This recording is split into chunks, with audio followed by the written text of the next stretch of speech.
Saya akan memulai pidato saya dalam hitungan 3, 2, 1. Pertumbuhan populasi terjadi begitu cepat dari masa ke masa. Bumi sebagai satu-satunya planet yang menjadi tempat tinggal manusia semakin padat menampung jutaan kelahiran bayi tiap harinya. Pertumbuhan populasi yang tidak terkendali atau menyebabkan kepadatan penduduk, meningkatkan pertumbuhan populasi penduduk telah menyebabkan tekanan terhadap sumber daya alam termasuk udara, air, tanah, dan keanekaragaman hayati. Beberapa kalangan meragukan apakah jumlah penduduk yang besar adalah sebagai aset, karena sebagian besar penduduk merupakan beban bagi pembangunan. Hal ini berkaitan dengan pemenuhan kebutuhan yang semakin lama semakin banyak seiring dengan perkembangan jumlah penduduk tersebut. Artinya bukan kesejahteraan yang didapat, tapi justru kemelaratan akan ditemui bila mana jumlah penduduk tidak dikendalikan dengan baik. Sebenarnya permasalahan yang muncul di bidang kependudukan bukan hanya pada jumlah yang besar, akan tetapi juga berimbas pada turunan dari kuantitas yang besar tersebut, antara lain adalah persebaran penduduk, kualitas penduduk, kecukupan dari sisi konsumsi, struktur penduduk yang sebagian besar masih muda, modal dan teknologi yang dimiliki juga masih rendah, dan akibatnya produktivitas kerja semakin menurun, serta masalah krusial yang berkaitan dengan ketenagakerjaan. Meningkatnya populasi penduduk akibat hidup bersama mengakibatkan meningkatnya kebutuhan perumahan, sehingga menyebabkan pertambahan kebutuhan kayu dan banyak terjadi penebangan hutan secara liar. Adanya penebangan hutan secara liar dapat mengakibatkan erosi dan banjir. Pertambahan jumlah penduduk mengakibatkan pula bertambahnya penggunaan bahan bakar. Hal tersebut dikhawatirkan akan menyebabkan persediaan sumber daya alam semakin menipis dan mengakibatkan pencemaran lingkungan. Peningkatan jumlah penduduk diikuti dengan laju pertumbuhan penduduk yang meningkat, menyebabkan kebutuhan akan barang, jasa, dan tempat tinggal meningkat tajam dan menuntut tambahan sarana dan prasarana untuk melayani keperluan masyarakat.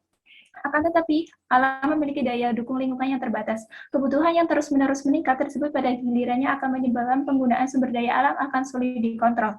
Pengurasan sumber daya alam yang tidak terkendali tersebut mengakibatkan kerusakan lingkungan. Aktivitas manusia untuk memenuhi kebutuhan hidupnya sering menimbulkan dampak buruk pada lingkungan. Misalnya untuk memenuhi kebutuhan bahan bangunan dan kertas, maka kayu di hutan ditebang. Untuk memenuhi kebutuhan lahan pertanian, maka hutan dibuka dan rawa lahan gambut dikeringkan. Untuk memenuhi kebutuhan sandang, didirikan pabrik tekstil. Untuk mempercepat transportasi, diciptakan berbagai jenis kendaraan bermotor.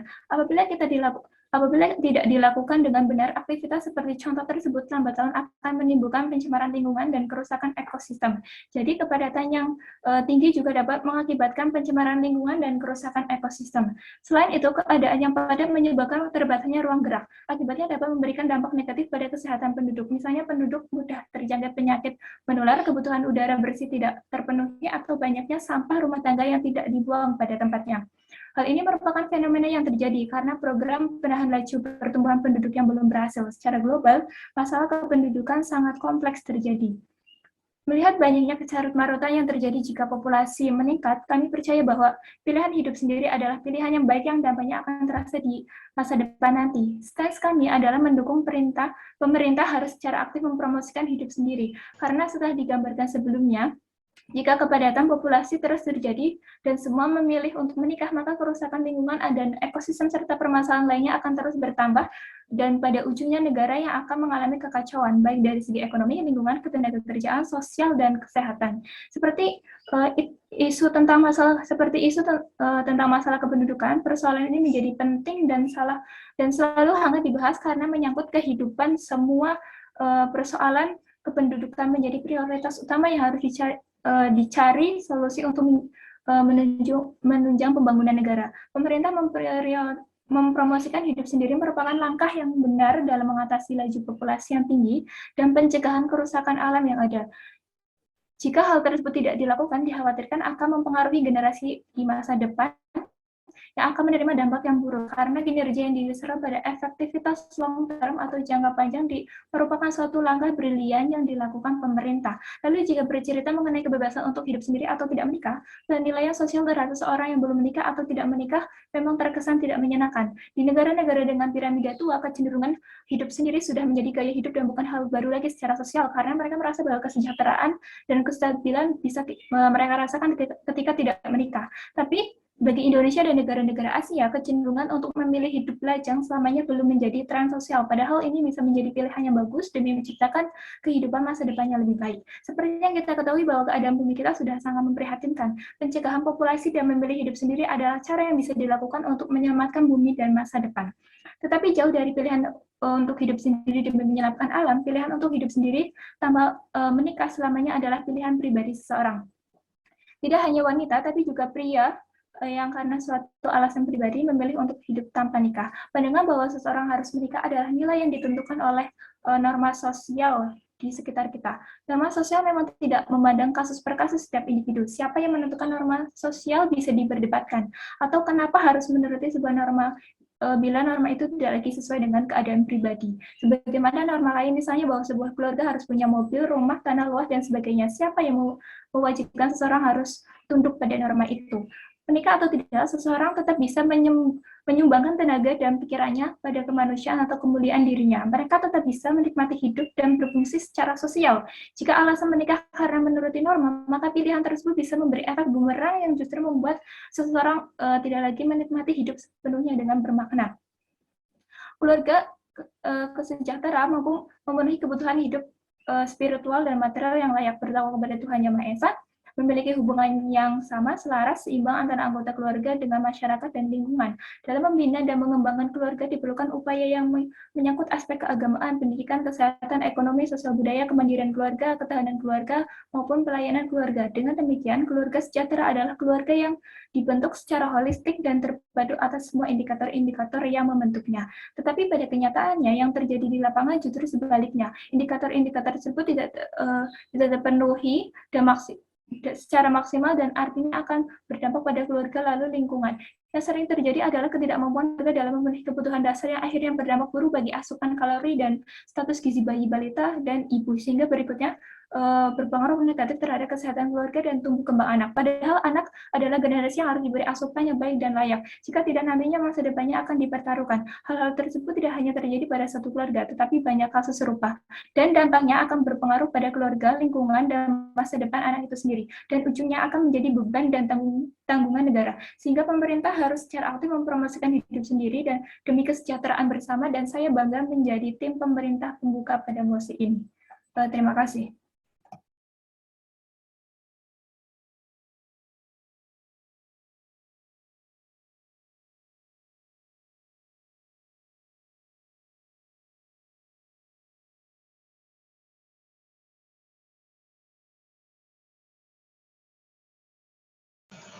Baiklah, saya akan memulai pidato dalam hitungan 3, 2, 1. Setelah apa yang disampaikan oleh tim pembuka pemerintah, kami dari tim oposisi tidak setuju akan adanya hidup sendiri apapun itu alasannya. Pada dasarnya, makhluk hidup diciptakan untuk saling berpasang-pasangan dan hal tersebut dapat terrealisasikan dengan adanya suatu ikatan pernikahan, di mana sebuah kebahagiaan akan diperoleh dua insan, baik di dunia maupun di akhirat. Pernikahan sendiri menjadi ikatan dua orang untuk hidup bersama selamanya. Dalam pernikahan ada koreksi dari dua jiwa untuk membentuk keluarga baru. Kenapa harus ada argumen untuk hidup sendiri? Padahal kan menikah banyak sekali tujuan, manfaat, dan lain sebagainya. Di sini saya akan menjabarkan sedikit mengenai beberapa alasan menikah. Yang pertama yaitu kesatuan. Dalam hal ini, kesatuan yang dimaksud yaitu menikah menjadi wujud nyata dari kesatuan dua insan manusia, di mana ini menjadi pertemuan dua jiwa yang menjadi satu, tidak hanya sekedar memberikan kesatuan hidup untuk kita dan pasangan, tetapi juga menyatukan dua keluarga. Yang kedua yaitu belajar tentang saling mengasihi. Menikah menjadi saat di mana kita berbalas kasih satu sama lain, tetapi juga tentang memiliki dukungan satu sama lain dalam segala hal yang kita dan pasangan akan lakukan. Yang ketiga yaitu memiliki banyak manfaat dan tujuan. Dengan banyak manfaat yang akan kita dapat, tidak hanya sekedar membantu dari segi ekonomi, namun juga dalam segi sosial, karena menikah juga berbicara soal ikatan yang terbentuk antara keluarga serta lingkungan sosial di sekitar kita. Di sini ada beberapa tujuan menikah menurut pandangan dalam perspektif Islam. Yang pertama yaitu melaksanakan sunnah Rasul. Tujuan utama pernikahan dalam Islam yakni menjauhkan dari perbuatan maksiat. Yang kedua, menguatkan ibadah sebagai benteng kokoh akhlak manusia, di mana ikatan suci pernikahan yang bermanfaat dalam menjaga kehormatan diri, serta terhindar dari hal-hal yang dilarang. Selain itu, pernikahan juga membentengi diri dan dari perbuatan keji dan merendahkan martabat, salah satunya yaitu perbuatan zina. Yang ketiga yaitu menyempurnakan agama. Terasa akan lebih indah jika menjalin kebahagiaan dunia akhirat bersama seseorang yang tepat dalam hidup rumah tangga yang harmonis. Selanjutnya yaitu mengikuti perintah Allah. Tujuan pernikahan berikutnya yakni mengikuti perintah Allah, di mana menikah menjadi jalan ibadah yang banyak dinanti oleh sebagian masyarakat. Tidak perlu lagi kita untuk takut akan perihal ekonomi. Yakinlah usaha yang dibarengi doa, tawakal, tentu akan saling menguatkan untuk mencapai kekayaan dunia maupun akhirat. Selanjutnya yaitu mendapatkan keturunan. Untuk meneruskan garis keturunan keluarga diperlukannya perkawinan. Memiliki keturunan juga akan menjadi investasi kelak di akhirat. Selain ibadah, mempunyai keturunan yang soleh-solehah juga akan menjadi investasi di akhirat kelak. Selanjutnya yaitu sebagai penenang hati dalam ibadah. Tujuan pernikahan yang selanjutnya yakni sebagai penenang hati, di mana pernikahan sendiri mampu memicu rasa kasih dan menciptakan ketenangan antara kedua insan. Nah, alasan selanjutnya untuk menikah yaitu mempunyai seseorang yang mampu diajak berbicara. Menikah itu menjadi penting karena mengikat dua jiwa yang di dalamnya bisa saling berbagi. Kita tidak perlu lagi ragu dan takut karena kita memiliki seseorang yang bisa diajak bicara atau dalam istilahnya curhat tanpa takut akan dihakimi. Yang kelima yaitu mempunyai teman untuk melakukan segala hal. Menikah akan memberikan kita seseorang yang bisa diajak melakukan apapun dan kita tidak akan pernah merasa sendiri. Yang keenam yaitu kebutuhan seks, di mana tidak sedikit yang merasa bersalah ketika melakukan seks di luar nikah. Di satu sisi, seks tersebut menjadi kebutuhan biologis yang tidak dapat dihilangkan. Kita tidak perlu merasa bersalah saat melakukan seks dengan pasangan jika menikah, dan inilah yang menjadi fungsi menikah sebagai kebutuhan biologis manusia. Selanjutnya yaitu keamanan emosional. Pernikahan yang sehat akan membuat seseorang terdorong melakukan perilaku hidup sehat, juga cenderung memiliki dukungan secara emosional dari pasangan kapanpun diperlukan, termasuk saat sedang stres. Baik pria maupun wanita di antara kita akan selalu mencari keamanan emosional. Dengan menikah, kita dapat memiliki seseorang untuk berbagi dan menjaga emosional kita yang ada dalam diri. Selanjutnya yaitu akan merasa keamanan hidup. Setelah menikah, kita pasti akan merasa keamanan hidup karena memiliki seseorang yang dianggap melindungi kita. Seperti halnya contoh, saat kita sakit, kita tidak perlu khawatir lagi siapa yang akan merawat. Ada pasangan yang akan merawat kita dengan sepenuh hati. Selanjutnya dapat dijadikan teman jalan-jalan. Nah, ini yang paling seru. Dikala kita suntuk, kita akan risau. Kita tidak perlu risau, bisa melakukan atau mengajak pasangan kita untuk jalan-jalan, pergi kemanapun ke berbagai tempat untuk merasakan pengalaman hidup yang seutuhnya, bahagia pokoknya rasanya. Nah, selepas dari itu semua, mengapa menikah lebih baik daripada hidup sendiri? Penelitian mengenai hubungan antara pernikahan dan kesehatan sebenarnya sudah dilakukan sejak awal tahun 1858 yang dilakukan oleh William Fair, ahli epidemiologi dari Inggris. Menikah tidak hanya memiliki keuntungan bisa hidup bersama, tapi juga banyak sekali manfaat lain yang didapatkan dibandingkan dengan hidup melajang atau hidup sendiri. Orang yang menikah diketahui memiliki hidup yang lebih lama. Seperti contohnya laki-laki lajang memiliki tingkat kematian 25% lebih tinggi, sedangkan wanita lajang memiliki tingkat kematian 50% lebih tinggi. Dan orang yang memiliki pasangan akan menurunkan risiko meninggal akibat kanker sebesar 10%. Selain itu, menikah juga bisa membuat seseorang memiliki sistem kekebalan tubuh yang lebih baik, dapat memonitor tekanan darah dan kolesterolnya secara lebih baik, yang memungkinkan kurang beresiko terkenanya penyakit, serta cenderung lebih sedikit terlibat dalam perilaku beresiko seperti mengkonsumsi alkohol dan juga merawat diri. Dengan kita menikah dan memiliki keturunan, ini akan menjadi teman hidup kelak kita di saat sudah tua, di saat sudah tidak mempunyai orang tua, tidak mempunyai saudara. Bayangkan saja, jika hidup sendiri tanpa menikah, kelak nanti sudah tua kita akan merasakan hidup yang dengan kehampaan, kesendirian, kesunyian. Tapi jika kita menikah dan mempunyai keturunan, nanti kelak kita akan dirawat oleh anak kita. Selain itu, kita juga akan ditemani oleh pasangan kita hingga kita tiada nanti.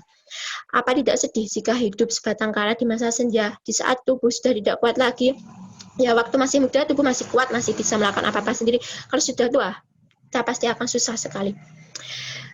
Ya, cukup sekian dan terima kasih.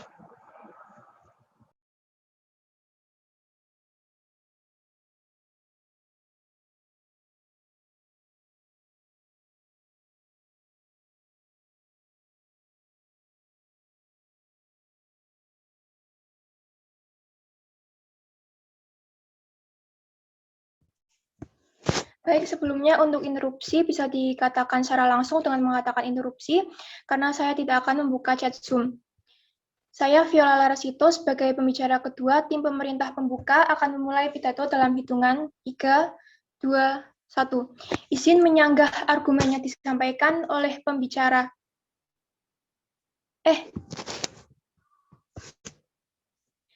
Lin, ulangi dong. Ya, nggak apa-apa, nanti tak cut. Ya, oke, aku ulangi ya. Set.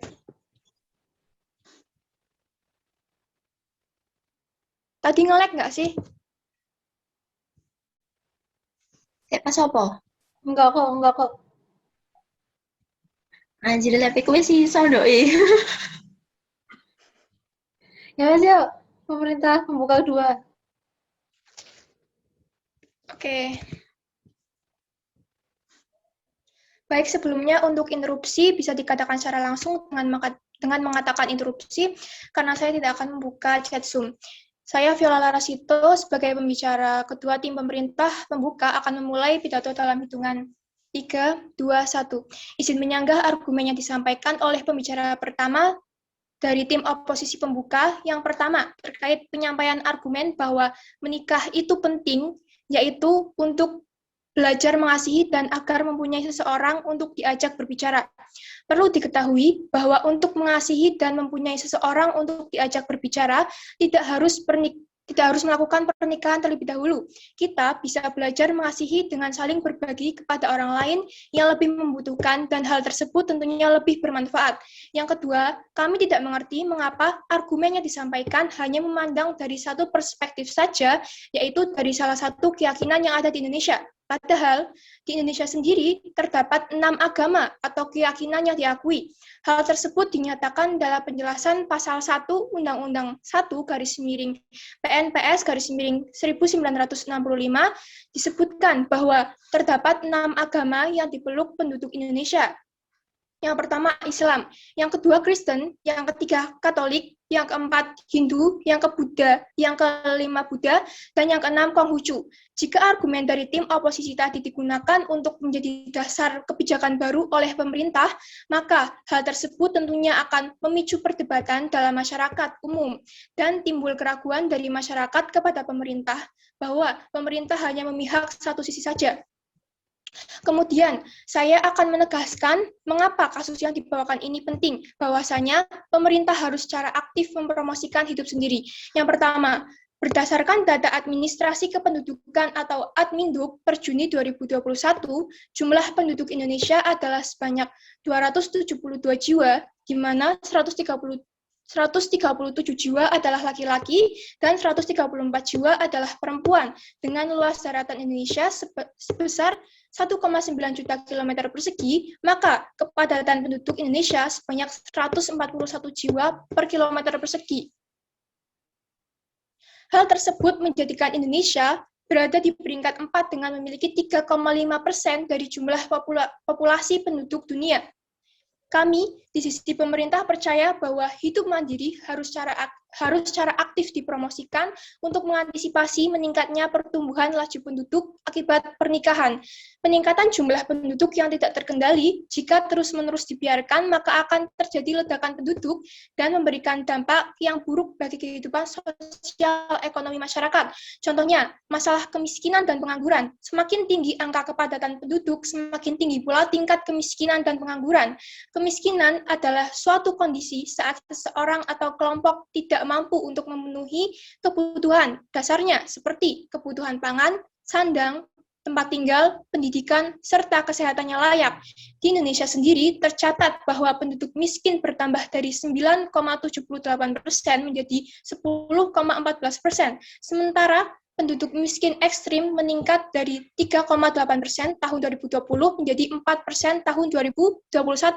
Kemudian, menurut Kepala BPS Suharyanto, tingkat pengangguran di Indonesia sudah mencapai 2,56 juta penduduk dari 29,12 juta penduduk usia kerja. Pandemi COVID-19 turut memberikan imbasnya dalam jumlah pengangguran tersebut.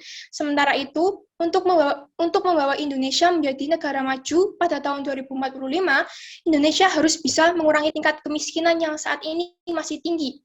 Kedua, menurut Kepala BKKBN, ledakan kependudukan Indonesia naik 5 kali lipat setiap 100 tahun dibandingkan 100 tahun sebelumnya. Tahun 1900, jumlah populasi penduduk Indonesia mencapai 40 juta, kemudian pada tahun 2000 membengkak menjadi 205,1 juta. Diprediksi pada 2100, ledakan itu akan berada pada angka 1 miliar. Jika pertumbuhan laju penduduk gagal dikelola dengan perencanaan yang matang, maka ledakan penduduk akan lebih besar dan memberikan dampak yang lebih besar pula untuk tahun-tahun ke depan. Berbicara mengenai KB atau keluarga berencana yang merupakan cara pemerintah untuk menekan laju pertumbuhan penduduk, tidak semua masyarakat menerimanya dan berbalik menentang dengan berbagai persepsi serta pendapat masyarakat yang beragam. Tidak menjadikan bahwa program KB atau keluarga berencana ini akan tetap efektif jika digunakan untuk tahun-tahun ke depan. Untuk itu, kami di sisi pemerintah percaya bahwa hidup mandiri harus secara aktif dipromosikan sebagai antisipasi meledaknya pertumbuhan penduduk di masa yang akan datang.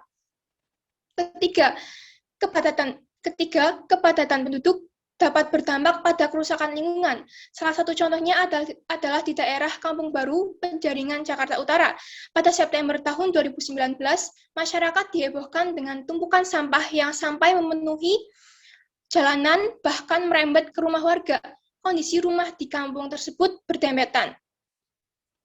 Pekerja penanganan sarana dan prasarana umum atau PPSU diturunkan untuk membersihkan sampah di daerah tersebut.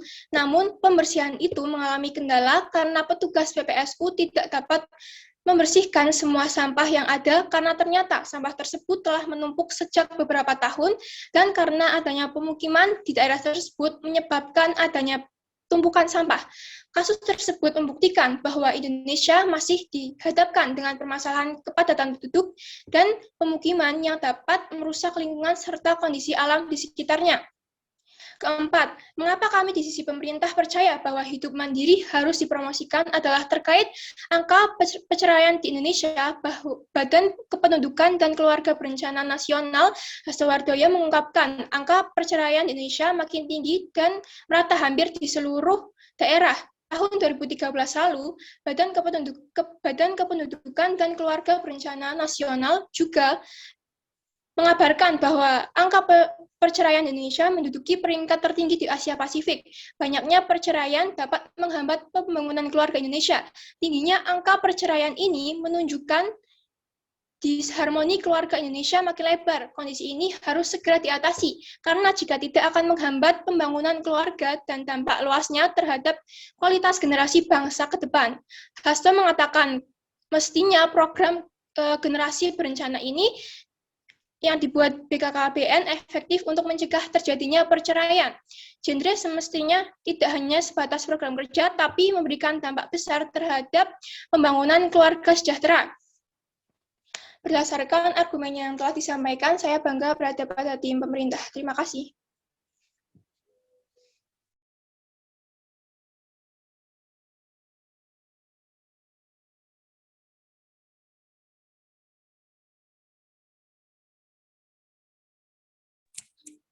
Baik, saya akan mulai pidato saya dalam hitungan 3, 2, 1. Perihal yang sudah disampaikan oleh pembicara satu tim oposisi, akan saya perkuat kembali dengan beberapa poin bantahan saya yang menjerumus pada poin argumentasi. Poin yang pertama yaitu mengenai bagaimana kita sebagai manusia harus mengetahui makna hidup. Arti hidup di sini dimaksudkan bukan untuk mempertanyakan, tetapi untuk direspon karena kita semua bertanggung jawab untuk menuju suatu tujuan dalam hidup. Menurut kami, dari yang sudah disampaikan oleh tim pembuka pemerintah tadi, sepertinya tim pembuka pemerintah ini kurang mendalami dan mengkaji apa itu mengenai makna hidup. Bagi kami, tim oposisi, manusia yang dapat memahami apa itu makna hidup akan jauh lebih mengetahui tujuan hidup mereka. Dan dalam mewujudkan tujuan hidup mereka, mereka sadar dan peka bahwa akan ada campur tangan individu lain di sekitar mereka untuk mewujudkan tujuan tersebut. Seperti contoh nyatanya, kita sebagai mahasiswa dan tujuan kita adalah untuk mengabdi pada masyarakat dan negara. Nah, dalam langkah untuk menuju tujuan tersebut, mau tidak mau akan ada campur tangan individu lain, seperti circle pertemanan yang membentuk karakter kita, pendidikan yang diberikan dosen sehingga menambah pengetahuan kita, kemudian support yang diberikan oleh orang di sekitar kita untuk menguatkan mental kita agar bertahan. Hal tersebut tentunya memberikan pengaruh yang cukup besar dalam kehidupan kita. Kemudian poin yang kedua yaitu kita sebagai manusia juga tidak boleh melupakan bahwasanya kita adalah makhluk sosial. Seperti yang sudah dijelaskan sebelumnya, sebagai makhluk sosial, manusia tidak dapat hidup tanpa bantuan dari orang lain. Memang hal ini terdengar sangat klise di telinga kita, namun faktanya pernyataan tersebut benar adanya. Jika kita lihat, ada beberapa manusia yang berkepribadian introvert, yaitu kepribadian manusia yang lebih menikmati suasana saat sendiri dan lebih tertutup terhadap pihak luar. Namun bukan berarti seorang introvert dapat hidup sendiri layaknya kita mengurus kehidupan tanpa bantuan orang lain. Seorang introvert masih dan akan selalu membutuhkan individu lain untuk menuju pada tujuan hidup mereka, entah itu mereka sadari ataupun tidak. Melihat bagaimana seorang manusia membutuhkan individu lain, ini sudah sangat jelas bahwasanya manusia tidak dapat hidup sendiri. Bahkan semua makhluk hidup menyadari akan sangat penting untuk meneruskan keturunan. Berkeluarga dan melanjutkan keturunan merupakan hak setiap manusia. Karena manusia diciptakan oleh Tuhan Yang Maha Esa secara berpasang-pasangan dalam ikatan perkawinan. Kehidupan manusia adalah satu rentang proses yang sangat panjang dan dalam hal ini manusia tidak bisa untuk bersikap individualis dan hidup sendiri begitu saja. Bahkan ada beberapa penelitian yang mengungkapkan bahwasanya seorang yang hidup sendiri akan sangat merasa kesepian dan depresi. Hal tersebut tercatat oleh data Badan Kesehatan Dunia atau WHO yang memperkirakan prevalensi depresi pada masyarakat dunia adalah sekitar 3%. Kemudian sementara di Indonesia sendiri berdasarkan data Rinkesdas tahun 2007, prevalensi gangguan mental seperti depresi adalah sebesar 11,6% meskipun dalam angka tersebut bukan mencatat depresi karena hidup sendiri sepenuhnya, namun bisa kita kira-kira bagaimana yang akan terjadi jika pemerintah benar-benar aktif untuk mempromosikan hidup sendiri. Mungkin saja presentasi tersebut akan terus melonjak tinggi untuk depannya. Kemudian, dalam buku Pengelolaan Lingkungan Hidup tahun 2005 menjelaskan bahwa manusia akan terus memiliki kebutuhan sosial atau social need, yaitu berupa berinteraksi dengan orang lain sampai akhir hayatnya. Dalam buku ini juga menjelaskan bagaimana manusia dapat mengembangkan potensinya bila ia hidup di tengah-tengah manusia. Kemudian interaksi-interaksi itulah yang melahirkan sesuatu yang dinamakan lingkungan hidup, seperti keluarga inti, keluarga luas, atau keluarga masyarakat. Lingkungan hidup itu sebagai tempat berlangsungnya bermacam-macam interaksi sosial antara anggota atau kelompok masyarakat beserta peranatanya dengan simbol dan nilai serta norma yang sudah mapan. Lingkungan hidup yang serasi bukan hanya dibutuhkan oleh seorang saja, tapi juga oleh seluruh orang di dalam kelompoknya. Nah, untuk mewujudkan itu dibutuhkan kerjasama kolektif di antara sesama anggota. Kemudian kerjasama tersebut dilakukan untuk membuat dan melaksanakan aturan-aturan yang disepakati bersama sebagai mekanisme pengendalian perilaku sosial. Di sini saya akan menyampaikan beberapa alasan juga yang menurut tim kami sangat masuk akal kenapa manusia tidak dapat hidup sendiri. Alasan yang pertama yaitu karena manusia sangat butuh seseorang yang untuk berbagi kebahagiaan yang sedang dirasakan. Hal ini yang dinamakan dengan feel sharing yang biasanya dilakukan manusia untuk menunjukkan bahwa ia sedang mengalami hal yang menyenangkan atau membahagiakan. Kemudian yang kedua, saat sedang kesulitan, manusia butuh orang yang bersedia untuk membantu. Membantu di sini bisa berupa support atau material agar manusia dapat melewati kesulitan yang sedang ia lalui. Kemudian poin yang ketiga yaitu dalam titik terendah, manusia butuh orang terdekat untuk mendorong kembali ke atas. Saat kondisi manusia yang seperti ini sangat butuh orang yang menyayangi, yang senantiasa akan menuntun manusia kembali sedikit demi sedikit pada titik normal. Yang terakhir yaitu manusia butuh yang namanya kasih sayang untuk mengurus mereka saat sudah rentan dimakan usia.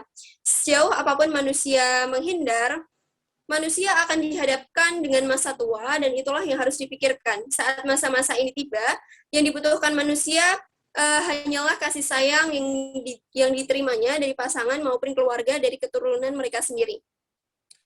Memang memutuskan untuk melajang atau hidup sendiri adalah hak setiap orang atau setiap manusia dan kembali kepada diri manusia masing-masing. Namun menurut tim kami, manusia tetaplah makhluk sosial yang akan selalu membutuhkan manusia lainnya.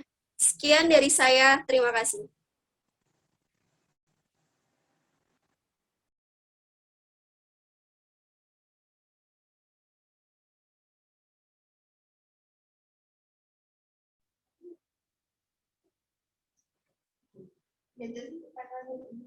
Ya, saya Anissa Nurul Cahya. Pembicara pertama dari tim pemerintah penutup akan memulai pidato dalam hitungan 3, 2, 1. Hidup itu adalah pilihan. Setiap manusia memiliki pilihan untuk mencapai tujuan masing-masing. Seseorang memilih untuk menjalani hidup sendiri, dalam arti memilih untuk tidak menikah adalah hal yang wajar dilakukan.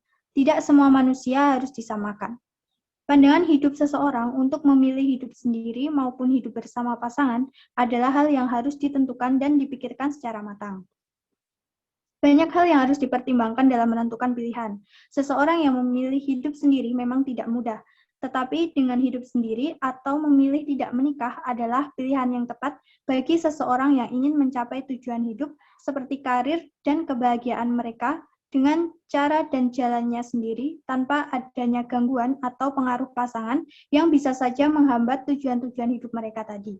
Maka hidup sendiri adalah pilihan hidup yang perlu dipromosikan. Saya akan menyampaikan beberapa argumen yang memperkuat mosi menyetujui untuk pemerintah secara aktif mempromosikan hidup sendiri. Dengan hidup sendiri bisa menjadikan populasi manusia tidak semakin membludak. Negara akan lebih bisa menghasilkan sumber daya manusia yang lebih berkualitas dengan populasi lebih sedikit dan olahan sumber daya manusia secara maksimal. Seseorang yang memilih hidup sendiri sudah ikut berkontribusi dalam kemajuan negara dengan tidak memperbanyak jumlah penduduk.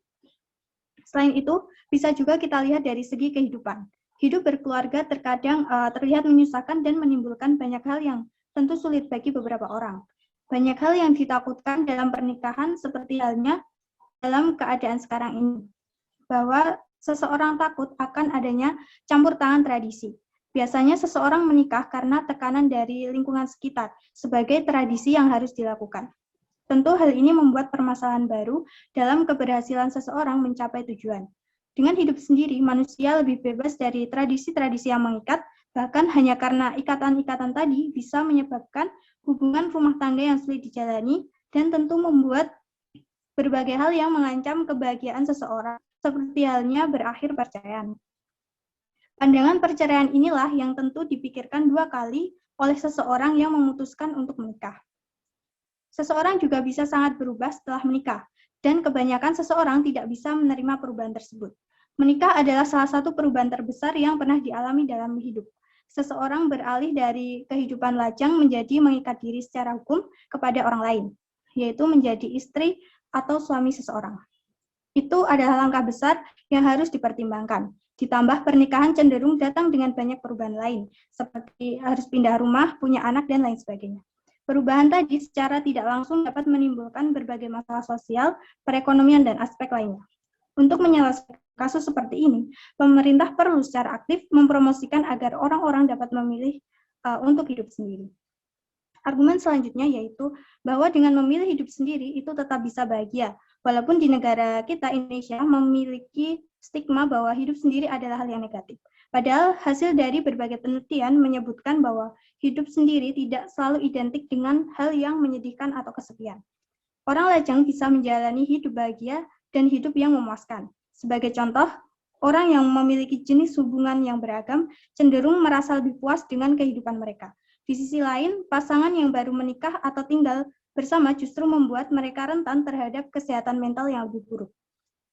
Beberapa studi menunjukkan orang yang tetap melajang memiliki kepercayaan diri yang lebih dalam soal pendapat pribadi mereka, serta mengalami perkembangan diri yang lebih dibanding mereka yang menikah. Sebagai contoh, mereka lebih menghargai pekerjaan yang berarti daripada pasangan menikah. Mereka juga punya lebih banyak kesempatan untuk menikmati kesendirian. Bahkan penelitian terbaru lainnya justru menemukan bahwa orang yang memilih untuk sengaja melajang bisa hidup lebih bahagia dan sejahtera dibandingkan dengan orang yang menikah. Berkomitmen untuk menjadi lajang berarti seseorang dapat fokus pada diri sendiri, aspirasi dan tujuan pribadi, sembari tetap memiliki dan menjaga hubungan penting lainnya, seperti hubungan dengan keluarga, teman, serta lingkungan sosial lainnya. Selanjutnya, waktu yang dihabiskan dengan orang lain juga lebih menyenangkan. Seseorang yang mulai lebih fokus pada waktu pribadi, kehidupan sosial, dan karir mereka tidak ingin hidup mereka dikendalikan oleh status hubungan. Ini memberi mereka kesempatan untuk tetap lebih terbuka terhadap petualangan baru dan mereka benar-benar melihat diri mereka lebih menyenangkan. Selanjutnya, sanggahan untuk tim oposisi bahwa seseorang yang memilih hidup sendiri berarti kurang memaknai hidupnya. Bisa dilihat lagi, dalam memaknai kehidupan, seseorang tentu tidak ada yang benar-benar sama. Sebenarnya, mereka yang memutuskan pilihan hidupnya adalah mereka yang sudah benar-benar memaknai hidupnya akan seperti apa. Memaknai hidup juga tidak hanya tentang mereka yang bahagia dengan orang lain. Mereka bisa bahagia dengan cara hidupnya sendiri. Seseorang memang tetap membutuhkan orang lain sampai akhir hayat, tetapi tidak harus memiliki pasangan hidup. Seseorang juga tidak hanya berbagi kebahagiaan dengan pasangan dan keluarganya, tetapi masih banyak kebahagiaan lain yang bisa dibagikan untuk lainnya. Perlu diketahui juga bahwa memiliki pasangan itu belum tentu sampai akhir. Banyak jera yang dialami seseorang, salah satunya dengan adanya kata perceraian. Hal tersebut perlu juga untuk dikhawatirkan karena bisa merusak kehidupan di masa depan. Seharusnya tim oposisi juga harus memiliki bukti kuat untuk memastikan setiap orang yang memilih menikah itu merasakan kebahagiaan hingga akhir dan tidak berdampak pada masa depan, terutama kesejahteraan hidup mereka. Tiap orang memiliki hak untuk hidupnya masing-masing, termasuk hak memilih dengan siapa mereka akan menghabiskan hidup. Kebebasan sesungguhnya itu adalah menghargai setiap keputusan orang lain tanpa memberikan penilaian buruk. Bahwa kita ketahui semakin banyak perubahan, semakin banyak juga pertimbangan dalam kehidupan. Yang menjadi sanksi yaitu ketika seseorang salah dalam memilih tujuan tentu akan memperburuk kehidupannya sendiri, bahkan bisa berdampak pada kualitas suatu negeri. Dengan memilih hidup sendiri, seseorang lebih bisa mengekspresikan tujuannya dan lebih bahagia dengan kesendiriannya, dengan karirnya dan dengan kepercayaan dirinya. Tidak ada ikatan yang menjadi beban dalam kehidupan yang selalu mengalami perubahan. Dengan hidup sendiri juga menjadi solusi untuk kemajuan negeri yang lebih baik, yaitu mengurangi memberatnya populasi serta peningkatan sumber daya manusia. Maka dari itu, saya setuju bahwa hidup sendiri harus dipromosikan. Sekian, terima kasih.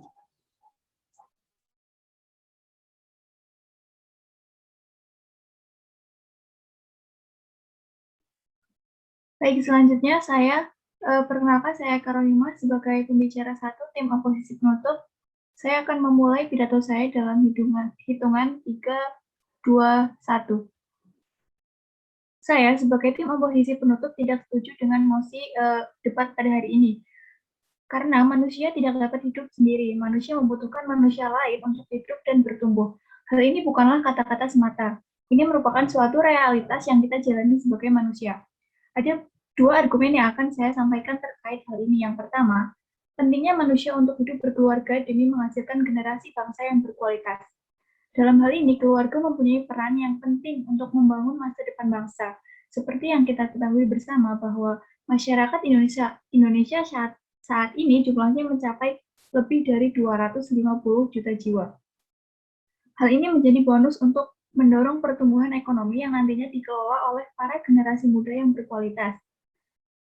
Nah, menyadari hal itu, perlu adanya sebuah revolusi mental untuk meningkatkan pertumbuhan ekonomi negara kita yang dengan salah satu sumber utamanya yaitu melalui keluarga. Keluarga di sini merupakan sebuah tonggak dan tiang bagi bangsa. Namun, semakin berkembangnya zaman, banyak sekali kasus ataupun masalah yang menyerang keluarga itu sendiri. Contohnya yaitu meningkatnya angka perceraian, meningkatnya jumlah penyalahgunaan narkoba, di mana 22% diantaranya adalah pelajar, serta bertambahnya kasus kekerasan dalam rumah tangga sebesar 9%. Beberapa contoh yang sudah saya sebutkan tadi dapat terjadi karena beberapa faktor. Salah satunya yaitu kurangnya kesadaran keluarga tentang betapa pentingnya keharmonisan keluarga. Sehingga hal itu tentu dapat menghancurkan generasi muda, menurunkan produktivitas, dan memberikan masalah terhadap mental seseorang. Oleh sebab itu, penting sekali seseorang untuk hidup berkeluarga dan membuat keluarga itu menjadi suatu lingkungan yang nyaman bagi anggotanya, agar hal-hal positif selalu mengiringi. Karena seperti yang kita ketahui bersama bahwa keluarga merupakan unit terkecil yang ada di dalam masyarakat, yang mana mempunyai peran yang sangat besar dalam kehidupan berbangsa. Paling tidak, di sini keluarga mempunyai 8 fungsi strategis, di antaranya yaitu fungsi agama, fungsi sosial budaya, fungsi cinta kasih, fungsi melindungi, fungsi reproduksi, pendidikan, ekonomi, serta fungsi pembinaan lingkungan. Keluarga juga merupakan tempat di mana nilai-nilai agama diajarkan dan dipraktikkan. Menjadi tempat bagaimana nilai-nilai kasih sayang diberikan secara langsung dari orang tua kepada anaknya, serta menjadi tempat dalam memperkenalkan anak kepada nilai-nilai sosial budaya dan cinta lingkungan. Nilai-nilai saling menghormati dan toleransi juga dapat ditanamkan sejak dini kepada anak-anak di dalam keluarga itu sendiri. Selain itu, keluarga juga menjadi tempat pertama seorang anak belajar bersosialisasi dengan orang lain, yaitu dengan orang tuanya dan dengan saudara-saudaranya. Maka dari itu, pembangunan bangsa hendaknya diawali dari pembangunan keluarga. Karena apabila sebuah keluarga berhasil menyiapkan generasi yang sehat, berpendidikan, dan berkarakter baik, maka akan ada jaminan masa depan bangsa yang jauh lebih baik. Di samping kualitas yang baik, hal lain yang tidak kalah penting adalah ketahanan keluarga yang memungkinkan terciptanya sumber daya manusia yang berkualitas dan berdaya saing. SDM di sini, SDM yang unggul dan berdaya saing ini tentu berasal dari keluarga hebat yang mempunyai ketahanan keluarga yang mumpuni, di mana mereka mampu saling asih, dan asuh sesama anggota keluarga. Semakin baik kualitas dan ketahanan keluarga, maka akan semakin baik pula kemampuan keluarga dalam menghadapi berbagai perubahan. Salah satunya pandemi yang sampai sekarang belum berakhir, serta pasca pandemi nantinya. Kemudian, argumen saya yang kedua yaitu bahwa manusia adalah makhluk sosial dan berkelompok. Tidak dapat dipungkiri bahwa manusia tidak dapat hidup sendiri. Selain keluarga, manusia juga butuh tempat untuk berkembang. Oleh karena itu, terciptalah sebuah komunitas atau pemberdayaan tertentu di dalam masyarakat, yang mana komunitas atau pemberdayaan ini sebagai tempat untuk seseorang berkembang, sebagai tempat untuk seseorang mengembangkan dirinya, menyalurkan ide, gagasan, dan berbagi kebahagiaan bersama-sama dengan orang lain. Komunitas atau kelompok tidak hanya sekedar tempat orang berkumpul. Latar belakang terciptanya komunitas atau kelompok ini adalah sebuah kesamaan kebutuhan dan tujuan. Selain karena memiliki kesamaan kebutuhan dan tujuan, komunitas juga biasanya terdiri dari mereka yang memiliki kesamaan dalam bidang tertentu, seperti minat, bakat, hobi, dan kesamaan-kesamaan lainnya. Tidak hanya berkumpul, anggota komunitas juga melakukan sebuah action untuk saling mengembangkan diri. Selain itu, kegiatan yang mereka lakukan digunakan untuk aktualisasi mereka dalam masyarakat. Hal ini menunjukkan bahwa komunitas menjadikan anggotanya semakin berkembang dalam aspek sosial dan aspek-aspek lainnya. Ada beberapa keuntungan atau manfaat yang dapat kita peroleh apabila kita mengikuti suatu komunitas tertentu. Di antaranya, yang pertama, memiliki akses yang luas ke berbagai resource. Apabila seseorang bergabung dalam sebuah komunitas, mereka dapat menikmati akses yang luas atas berbagai resource yang dapat meningkatkan kualitas dirinya. Saya ambil contoh, seorang pebisnis ataupun orang yang memiliki minat dalam bidang bisnis, kemudian dia bergabung ke dalam suatu komunitas pengusaha. Nah, dari komunitas tersebut akan membuat seseorang tadi dapat mengakses begitu banyak hal yang nantinya bermanfaat untuk dirinya dalam menjalankan bisnis atau usahanya, seperti akses pendanaan atau permodalan hingga rekanan seperti vendor. Kemudian yang kedua, memperkaya cara pandang. Kurangnya interaksi sosial dapat membuat kita melihat segala sesuatu hanya dari satu perspektif saja. Oleh karena itu, terkadang kita sulit mendapatkan ide-ide untuk mengembangkan diri. Dengan kita mengikuti suatu komunitas akan membuka kesempatan untuk menemukan perspektif lain dari anggota komunitas yang dapat memperkaya cara pandang dan cara berpikir kita. Kemudian yang ketiga, berkesempatan untuk menemukan mentor. Dalam suatu komunitas, kita juga berkesempatan mendapatkan mentor yang nantinya dapat membimbing kita untuk mengembangkan skill menjadi lebih baik lagi. Hal ini dimungkinkan karena hubungan antar personal dapat dibangun lebih dekat di dalam sebuah komunitas. Kemudian, manfaat yang keempat yaitu keuntungan finansial. Tidak menutup kemungkinan apabila mengikuti suatu komunitas tertentu, kita akan mendapatkan keuntungan finansial. Sebab bisa saja ada anggota dalam komunitas tersebut yang membutuhkan jasa ataupun keahlian atau produk yang kita miliki, sehingga kita juga akan lebih dipercaya oleh sesama anggota komunitas untuk yang tentu mengenal kita lebih baik daripada orang lain. Kemudian manfaat yang terakhir yaitu menambah semangat. Apabila kita bergabung dalam suatu komunitas, hal ini juga dapat menjadi alternatif untuk melepaskan penat atas kegiatan yang telah kita lalui, sebab kita berada di sekitar orang-orang yang memiliki minat yang sama. Tentu hal ini akan membuat kita lebih semangat karena merasa tidak sendirian. Terlepas dari berbagai manfaat yang dapat kita peroleh dengan kita bergabung dalam suatu komunitas tertentu, hal yang tidak kalah penting adalah menemukan komunitas yang tepat. Jangan sembarangan memilih suatu komunitas. Komunitas yang kita ikuti harus memberikan feedback yang baik untuk kita. Selanjutnya, saya juga akan menyampaikan sanggahan saya kepada tim pemerintah yang tadi mengatakan bahwa seseorang lebih memilih untuk hidup sendiri demi menghindari tradisi-tradisi yang ada dan mengikat. Pertanyaan saya, bukankah kita sebagai masyarakat yang memiliki budaya mengetahui betapa pentingnya suatu tradisi dan bukankah kita perlu untuk melestarikan tradisi yang sudah ada tersebut? Mengapa justru memilih untuk hidup sendiri demi menghindari dan terbebas dari tradisi-tradisi tersebut? Kemudian sanggahan yang kedua, tadi tim pemerintah juga mengatakan bahwa dengan hidup sendiri, seseorang akan hidup bahagia dan punya lebih banyak waktu untuk menikmati kesendirian dalam hidupnya. Ya, memang benar dengan hidup sendiri, seseorang akan memiliki lebih banyak waktu untuk menikmati hidupnya. Namun, apabila seseorang tersebut mendapatkan suatu masalah atau suatu tekanan tertentu, bukankah hal ini akan menjadi suatu masalah yang cukup besar? Mengingat seseorang tersebut tidak dapat berbagi apa yang ia rasakan. Dia tidak dapat berbagi masalahnya kepada pasangannya. Mungkin itu saja yang dapat saya sampaikan. Sekali lagi, saya sebagai tim oposisi penutup tidak menyetujui mosi pada debat hari ini. Terima kasih.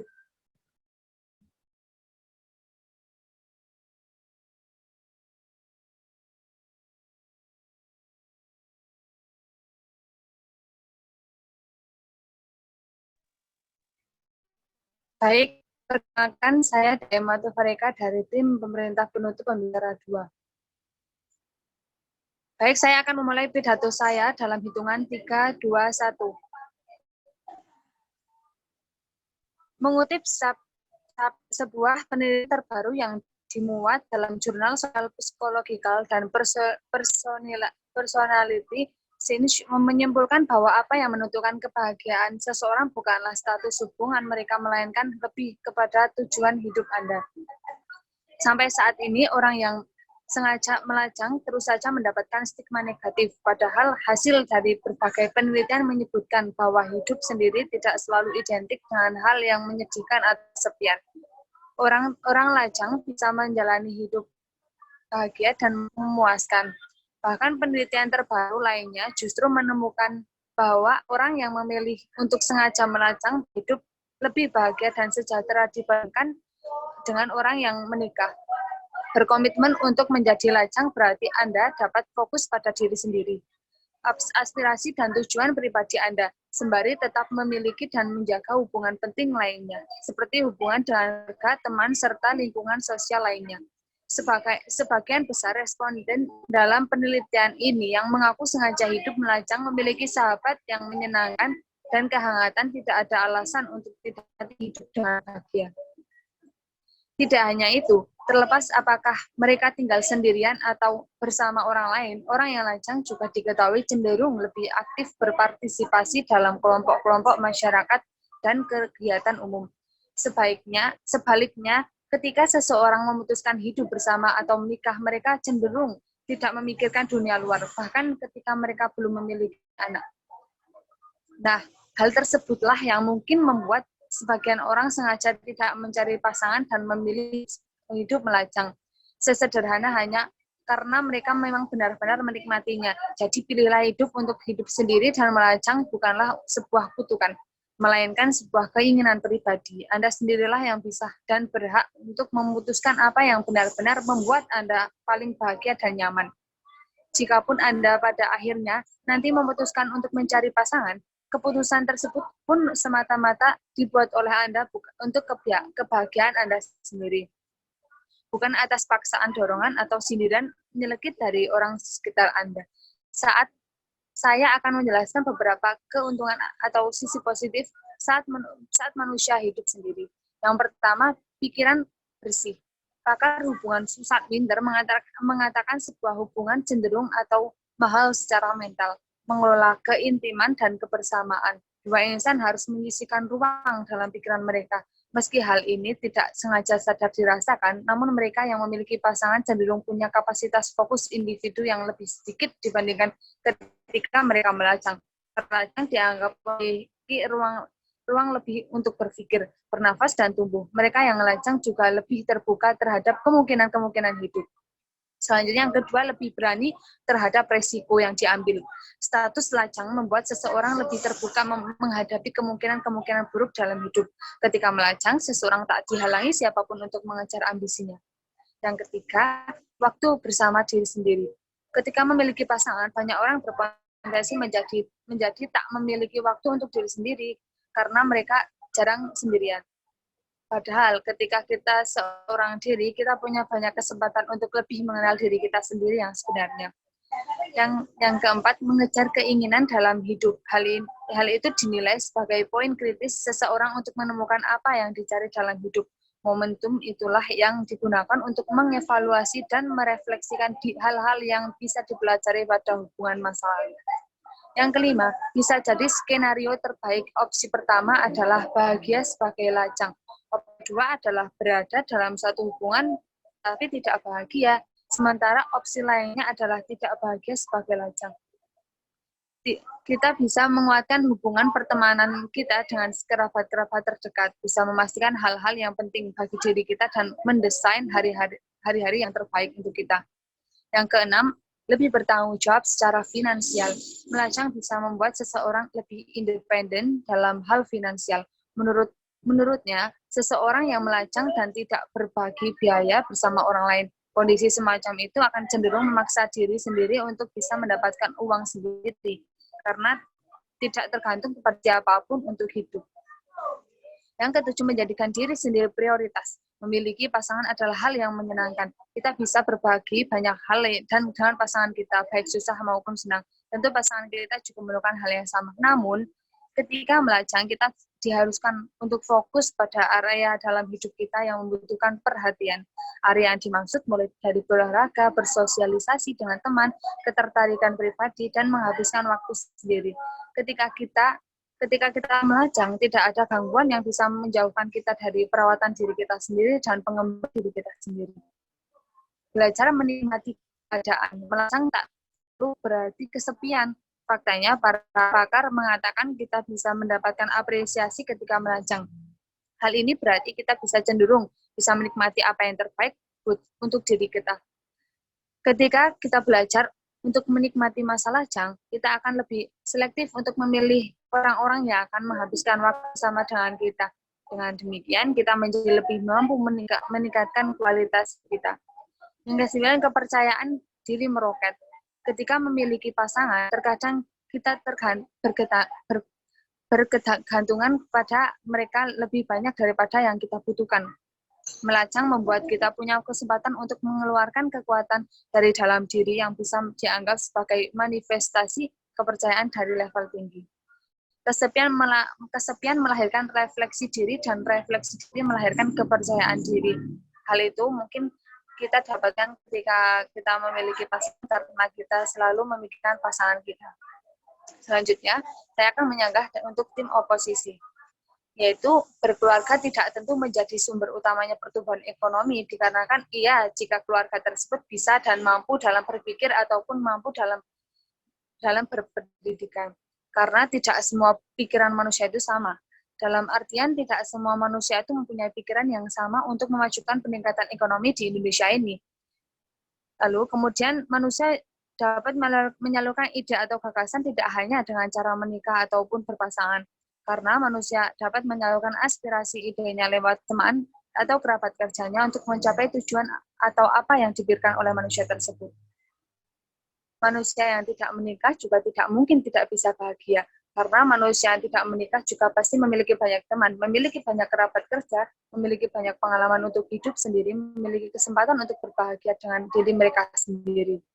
Karena menikah itu sesuatu hal yang rumit. Orang-orang yang menganggap menikah itu bahagia, hidup senang, dan penuh cinta, padahal setiap orang yang berumah tangga pasti memiliki konflik pasang surut dalam berumah tangga. Itu pasti ada. Jika suatu sudah seperti itu, pasti orang tersebut akan tidak fokus dalam menjalani misal pekerjaan karir, dan bisa dapat menimbulkan hal-hal yang tidak diinginkan.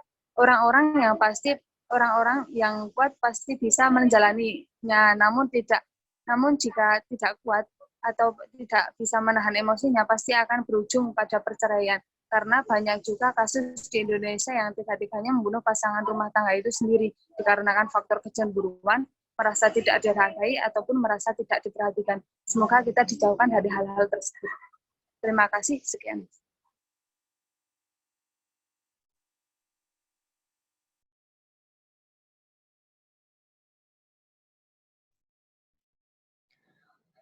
Ya baik, saya Selina Diva dari tim oposisi penutup hendak menyampaikan pidato saya. Interupsi bisa dilakukan dengan cara menyalakan mic tapi tidak berlebihan, karena saya tidak akan melihat kolom chat. Pidato akan saya sampaikan dalam hitungan 5, 4, 3, 2, 1. Satu kata kunci yang dapat kita temukan dari MOSI ini ialah hidup sendiri, yang artinya masyarakat akan disarankan untuk tidak menikah, tidak berkeluarga, dan tidak memiliki keturunan. Sebelum masuk ke dalam pembahasan, perlu kita camkan bahwa MOSI ini merupakan salah satu tindakan yang mampu mengganggu populasi penduduk Indonesia, serta dengan adanya MOSI tersebut, dapat diartikan bahwa efek samping jangka panjang yang akan kita terima ialah berkurangnya jumlah angka populasi umur produktif di Indonesia. Yang mana karena hal ini, potensi terjadi penurunan drastis atas kualitas ekonomi secara cepat di Indonesia tidak bisa dihindari. Hal ini akan sangat fatal ke depannya apabila benar terjadi. Ingat bahwa Indonesia sampai saat ini masih menjadi negara berkembang. Dari pernyataan tersebut, seharusnya kita menyadari bahwasannya bangsa yang kita tinggali ini masih sangat membutuhkan generasi baru seperti yang telah ditegaskan oleh pembicara pertama di oposisi penutup tadi. Sebagai informasi tambahan, menurut penelitian terakhir yang dilakukan oleh BPS atau Badan Pusat Statistik Indonesia pada September 2017 lalu, laju pertumbuhan penduduk dari periode tahun 2010 sampai 2017 sebesar 1,34%, lebih rendah daripada periode tahun 2000 sampai dengan 2010 lalu, yang mencapai 1 sampai 49%. yang artinya telah terjadi penurunan jumlah populasi penduduk Indonesia selama satu dekade terakhir ini. Dari fakta tersebut, apakah sosialisasi untuk hidup sendiri masih harus disosialisasikan? Untuk menyanggah pembicara pertama sebelum saya, yaitu yang satu poin yang akan saya sanggah mengenai pasangan penghambat tujuan yang selalu pasangan sebagai penghambat tujuan dari individu serta hidup sendiri manusia jadi tidak terikat dengan tradisi. Di sini pernikahan itu merupakan sebuah pilihan. Seorang memilih menikah karena dia sudah siap. Terjadinya perceraian itu karena tidak kedua orang dari pasangan tersebut tidak memiliki iman yang kuat. Jadi caranya untuk menghindari perceraian yaitu dengan memperkuat iman yang kita miliki. Lalu selanjutnya seperti yang kita ketahui atas apa yang telah terjadi selama 2 tahun terakhir ini, wabah coronavirus telah menyebar di seluruh dunia, salah satunya Indonesia. Adanya wabah ini mempengaruhi jumlah populasi penduduk termasuk Indonesia. Virus ini banyak sekali menelan korban dari ratusan, ribuan, hingga jutaan nyawa melayang karena virus mematikan ini. Jumlah populasi penduduk Indonesia telah terkikis secara besar-besaran akibat adanya virus tersebut. Maka dari itu, sosialisasi untuk hidup sendiri bukanlah hal yang menjadi solusi akan terjadinya tragedi dunia ini. Saya meyakini adanya perkiraan bahwa penelitian populasi penduduk pada dekade selanjutnya akan terjadi penurunan yang cukup signifikan pada populasi penduduk Indonesia. Melihat dari tingginya angka kematian yang ada di kalangan manapun, baik muda, produktif, hingga tua, perlu kita perhatikan hal tersebut akan mempengaruhi bentuk piramida penduduk Indonesia yang semulanya merupakan piramida ekspansif. Perlu saya ingatkan kembali bahwa piramida ekspansif merupakan piramida muda yang mana jumlahnya angka kelahiran lebih kecil daripada angka kematian. Tetapi dengan adanya COVID ini, semua berbalik. Angka kematian jauh lebih besar dari angka kelahiran, namun sementara itu jumlah harapan hidup di era COVID ini masih terus menurun. Yang artinya ini merupakan pengikisan penduduk besar-besaran yang juga dapat mempengaruhi kualitas ekonomi negara. Indonesia masih sangat membutuhkan penduduk usia muda dan produktif. Camkan ini, guna menambah kualitas negara di berbagai sektor, terutama ekonomi. Guna menyanggah beberapa pendapat tim pemerintah perihal hidup berkeluarga yang akan memperpadat populasi penduduk, izinkan saya untuk mengingatkan kembali apa kebijakan yang telah diberikan oleh pemerintah. Kita perlu mengetahui apa kegunaan dan manfaat adanya keluarga berencana. Apabila sebelumnya pemerintah pembuka mengatakan keluarga berencana ini tidak bisa efektif untuk mengatasi ledakan populasi penduduk ini bisa efektif jika pemerintah lebih mensosialisasikan program ini. Dan apabila kita tidak percaya dengan program ini termasuk suatu bentuk pencorengan terhadap kebijakan pemerintah. Ini artinya kita tidak percaya atas kebijakan yang telah dibuat oleh pemerintah.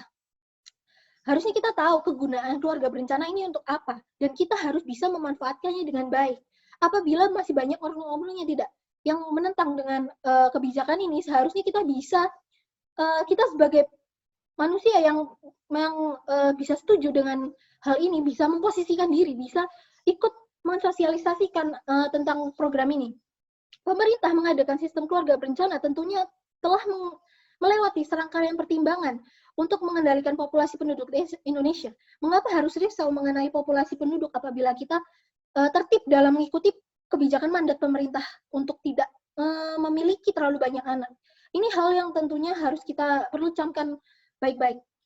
Dari seluruh argumen yang telah disampaikan oleh tim oposisi, baik pembuka maupun penutup, dapat kita ketahui bahwasannya lebih banyak efek samping yang akan kita terima apabila kita menyetujui mosi tersebut dari segi apapun, baik agama, psikologi, individu, sosial, masa depan, hingga jumlah populasi bangsa Indonesia. Untuk kembali menyanggah pendapat dari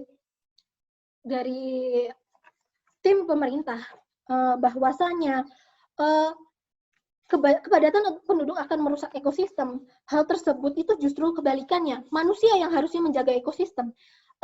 jika tidak ada manusia, ekosistem akan rusak, akan tidak terurus, dan hal tersebut akan menyebabkan chaos pada negara kita gitu. Lalu selanjutnya, dari sekian argumen saya, Dewan Juri yang berhormat, 2 poin yang terpenting dari argumentasi saya pada debat kali ini. Yang pertama yaitu saya memperdebatkan mosi ini karena mosi ini sangat penting dalam mempengaruhi jumlah populasi penduduk Indonesia. Karena seperti yang kita ketahui, generasi bangsa ialah pihak yang paling besar menggenggam nasib masa depan bangsa. Dan yang kedua, mengapa saya setuju dengan adanya mosi tersebut? Karena melihat status quo yang terjadi dewasa ini, pembenaran terhadap mosi tersebut sangat tidak relevan dan tidak bijaksana karena dapat mengacaukan jumlah populasi penduduk Indonesia. Atas rangkaian argumen yang telah saya sampaikan, saya tidak menyetujui pemerintah untuk mempromosikan hidup sendiri. Untuk itu saya bangga untuk bergabung dalam tim oposisi. Sekian pidato yang telah saya sampaikan. Terima kasih.